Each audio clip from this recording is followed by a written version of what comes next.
সিরাজদি খানে জামিয়া মোহাম্মদিয়া আরাবিয়া মাদ্রাসায় তাফসিরুল কোরআন ও দোয়া মাহফিল অনুষ্ঠিত। বিস্তারিত দেখুন মুন্সিগঞ্জ প্রতিনিধি হাবিব হাসানের প্রতিবেদনে। মুন্সিগঞ্জের সিরাজদি খানে জামিয়া মোহাম্মদিয়া আরাবিয়া মাদ্রাসায় তাফসিরুল কোরআন ও দোয়া মাহফিল অনুষ্ঠিত হয়েছে। শুক্রবার দিবাগত রাতে যৌনসার ইউনিয়নের ভাটিমভোগ জামিয়া মোহাম্মদিয়া আরাবিয়া মাদ্রাসায় ষষ্ঠ বার্ষিকী তাফসিরুল কোরআন ও দোয়া মাহফিল অনুষ্ঠিত হয়। জামিয়া মোহাম্মদিয়া আরাবিয়া মাদ্রাসা মোহাম্মদ আবুল হাশেম মোল্লা কর্তৃক প্রতিষ্ঠিত।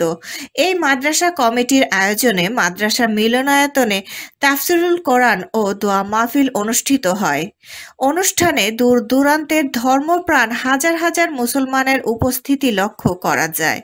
জামিয়া মোহাম্মদিয়া আরাবিয়া মাদ্রাসার সভাপতি আলহাজ আব্দুল কাদের মোল্লার সভাপতিত্বে ও সাধারণ সম্পাদক আলহাজ নেসার উদ্দিন মোল্লার পরিচালনায় প্রধান অতিথি হিসেবে উপস্থিত ছিলেন পীরে কালেম হজরত মাওলানা আল্লামা আব্দুল হামিদ পীর মধুপুর।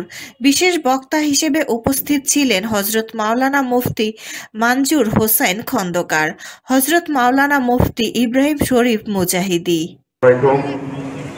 আমার শরীরটা বেশি সুবিধা না, ঠান্ডা লাগবে, আমি একটু থাকতাম।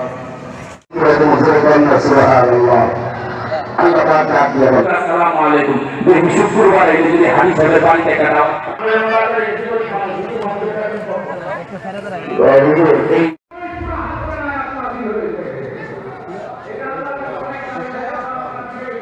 মোহাম্মদ শাহ আলম হিফজুল কোরআন 10 পারা। 5 মোহাম্মদ শিয়াবুদ্দিন পিতা মোহাম্মদ মাইনুদ্দিন হিফজুল কোরআন 10 পারা। 6 মোহাম্মদ সিয়াম শেখ পিতা মোহাম্মদ আলামিন শেখ।